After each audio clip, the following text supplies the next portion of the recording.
Alright guys, I am the NFL Addict, and today I will be making my NFL recommendation for the 2021 Tampa Bay Buccaneers, the reigning Super Bowl champions, the Tampa Bay Buccaneers, and the first team in the NFC South that I will be completing. So if you like these types of videos, recommendations, all that kind of stuff, please subscribe. I'm going to be doing every single team. I've done all the AFC and the NFC North. I've got 3 more divisions to do before I do the playoffs, and then redo it so that it's updated in time for the season. But anyways, let's go ahead and get started. Talking about the Bucks. So really, the Bucks are almost perfect. There really is almost nothing to get mad at. They have a great wide receiver core, obviously Mike Evans, Chris Godwin, Antonio Brown, and even going back, they've got Scotty Miller, who he's not talked about all that much, but he's a great deep threat. And also, Leonard Fournette is pretty good, but Ronald Jones is a great running back, and that offensive line is stellar. Tom Brady is playing pretty well. He had a couple off games last year, but other than that, he is doing good. That defense, there's really no holes in that defense at all. The only bad thing is that if Tom Brady has an off game like he did a couple times last season, that's when they lose a couple times.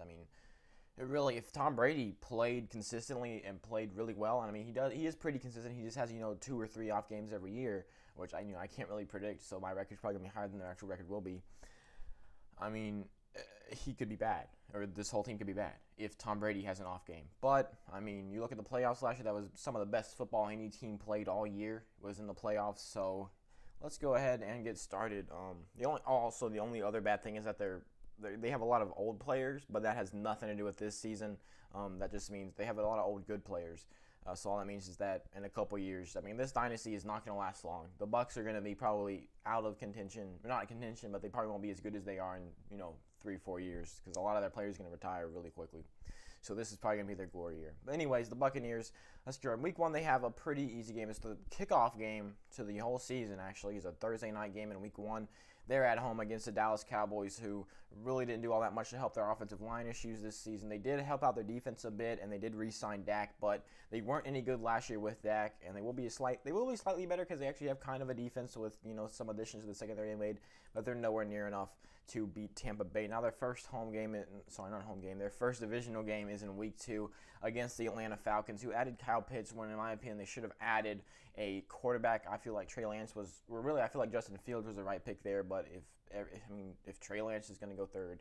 Oh, wait, no, Justin Fields, because Trey Lance is already taken. I'm sorry, I'm getting my draft order mixed up, but anyways, Atlanta, they don't have that great of a running game, in my opinion, and that defense did start to pick up towards the end of the season, so maybe they could get something done. But I'm gonna have Tampa Bay win this one, and I honestly would not be surprised, and I probably will have Tampa Bay sweep them in week 13. Now in week 3, they have really their first challenge. I have almost no doubt in my mind they're going to start off 2-0. But in week 3, this is when it starts to get iffy, because they are playing against the LA Rams, who took a big upgraded quarterback with Matthew Stafford over Jared Goff. They added Deshaun Jackson. They completely ramped up that offense, and that defense is so good. One of the top defenses in the league. And I think this could be a pretty close game, and I'm probably actually going to have LA win. It's definitely a close one, and when I finish these, I'm going to do best case, worst scenario. When I do best case scenario, I'm going to have Tampa Bay win this one. This is a very close one, and since it's like their first big test, I'm going to have LA win this one. But in week 4, they have an away game against the New England Patriots. New England added a lot to that offense. They completely, redid their whole offense, basically. They got so many more weapons, and they do have a solid defense, but really, Cam Newton is not great. You could use the excuse that he didn't have that good weapons last year, and he definitely did. I think he definitely will play a lot better this year, and I wouldn't be surprised if they re-sign him. I don't think Mac Jones will start, but that's a whole other thing. Anyways, I feel like Tampa Bay will get this win here to kind of get back at that one loss they had. I don't think they'll get that many losses, but in week 5, they have another home game, and it's against their second AFC East opponent, in a row against the Miami Dolphins, who show that they really trust in Tua by not getting another starting caliber quarterback in the offseason or draft. They did sign Jacoby Brissett, but that is obviously just a replacement for Ryan Fitzpatrick, and he's probably just going to sit back and be a backup the whole season. Other than that, though, I don't think their defense is nearly good enough to stop this Tampa Bay offense. I think this could be maybe a close one if Miami's offense catches fire, and if Tua takes a second-year step, he'll become very, very good, I feel, because he was already pretty good last year, and if he takes a massive step up, that could be amazing. But Tampa Bay is going to get the win in Week 5 to go up to 4-1. Then they have another easy Thursday night game. The Philadelphia Eagles are going to be one of the worst teams in the league. They gave away everybody except for their Dallas Goedert and Zach Ertz, which is really the only thing they have. The only thing they have is a kind of okay rookie quarterback and a pretty good, I'll give them that, they have a pretty good tight end duo. Other than that, they don't have all that much. They gave up everybody hoping that Jalen Hurts takes a big second-year step. This is a big gamble that I don't think will pay off. Definitely not. It definitely won't pay off enough for them to get anywhere close to the Tampa Bay Buccaneers. And the Bucs are going to get the win here in Week 6. In Week 7, the Buccaneers have a home game against Chicago. So we're kind of a revenge game because last year Tom Brady had a dumb mistake. He thought it was 4th down, but really the game was over. He thought the 4th down was 3rd down. So then you probably know what it is if you're watching this video. If you're a Bucs fan, you probably know all about that game. I don't think the Bears can recreate that even with a much better offense and a slightly worse defense. I think Tampa Bay is going to take this one. There we go. And in Week 8, they have another tough test. It's only their second divisional game, and they're already halfway through the season. That's kind of crazy. They're going to have a lot of important games later on in the year. But in Week 8, they have an away game against New Orleans Saints, who I think are getting a bit underrated. They do still have a fairly solid defense. That defense is really good. They really only lost Janoris Jenkins on that defense. They did lose a lot of pieces on offense, though, but they did manage to keep Alvin Kamara, Michael Thomas. A lot of that offense is still intact. They just couldn't sign very many extra people. And also, Jameis Winston taking a year to sit behind Drew Brees. He's going to be a lot better. I think that he could, potentially be New Orleans' future, at least for the next 5 years or so. I feel like that New Orleans can probably, seeing as how badly Tom Brady played against that New Orleans defense 2 out of 3 games last year, I'm probably going to have New Orleans split with Tampa Bay. I don't think they can sweep them again. So I'll probably have New Orleans win their home game, and then I'll have Tampa Bay win their home game. So, and by the way, the reason I'm not going through and, doing it right now is because I'll kind of do like a story like, they enter their bye week at 6-2.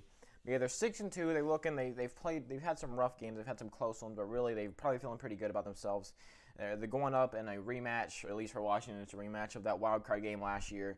And I'm assuming, I'm not going to make any crazy assumptions. I'm just assuming that Ryan Fitzpatrick is going to be starting for Washington. I know that they're having an open QB competition, and from what I've heard, Taylor Heineke, he's playing a lot better than he's looking like he's going to be a pretty good quarterback. So I think that's for the Washington video. I'm sorry. I don't mean the rant, but Washington does have a really good defense, one of the best in the league, probably up there with, LA's. So I don't know, looking kind of bad. But also that offense, I don't know if I trust Ryan Fitzpatrick.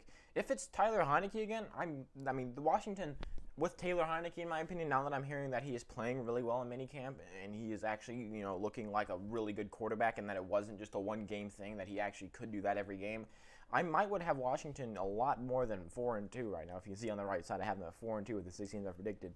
But with Ryan Fitzpatrick, Tampa Bay wins this one, and they probably do still win it with Taylor Heineke as they did last season. It's just it would be a lot closer, and that whole discussion is for the Washington thing.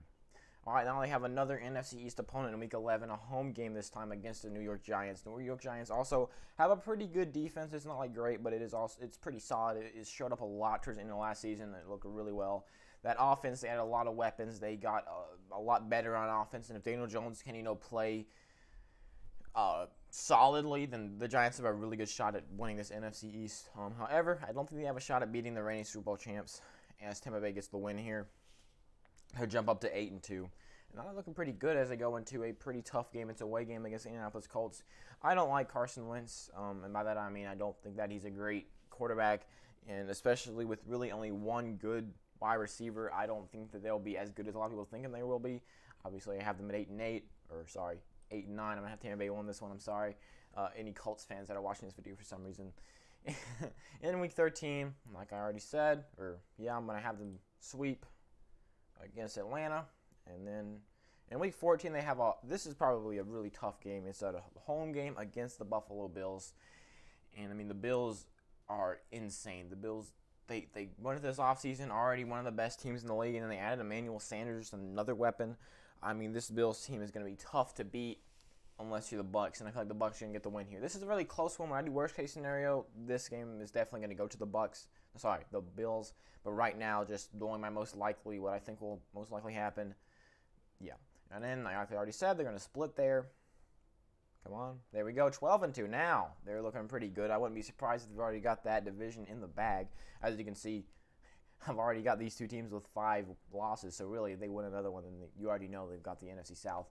But we've seen this in a away game against Carolina, and I think Sam Darnold will be a slight upgrade. Maybe not. I mean, Teddy Bridgewater had 3 games towards the beginning of that season where he looked really, really good, but then he completely fell off, and I think Sam Darnold won't live up to those 3 games Teddy Bridgewater had, but the other 13, he probably will be a little bit better than. So it's a bit of an upgrade, but I don't think it's enough to beat Tampa Bay. I'll probably have them sweep them in Week 18 too. This one, I don't need to say anything about it. Up against the Jets, there's no chance for the Jets to win this one. And then in Week 18, like I already said, they're going to sweep theirs. And Week 19 is the playoffs, and I'm going to do a whole different video for the playoffs. So, yeah. Anyways, 15-2, that's pretty freaking good. Right now, that is the number 1 team in the NFC. And looking, let me see. Oh, nope, they've got some competition down here in the NFC West. But right now, they are the number 1 team in the NFC, and I think they have a pretty good chance at maybe repeating. I mean, I hate to say it. You know, I don't like to see teams repeat. I like to see it kind of be different, unless, you know, my favorite team, you know, could win the Super Bowl. That'd be cool. You know, win every single Super Bowl from now on. That'd be great. But anyways, I hate to see, you know, a team repeat, especially 2 years in a row, but it definitely could happen with the Bucs. Thank you so much for watching this video. I hope you enjoyed it. If you're a Bucs fan, oh wait, sorry, I forgot to do worst case scenario. Worst case scenario, best case scenario. So worst case scenario, all these are the same. Yeah, I'm gonna leave that one. Buffalo, New Orleans could sweep.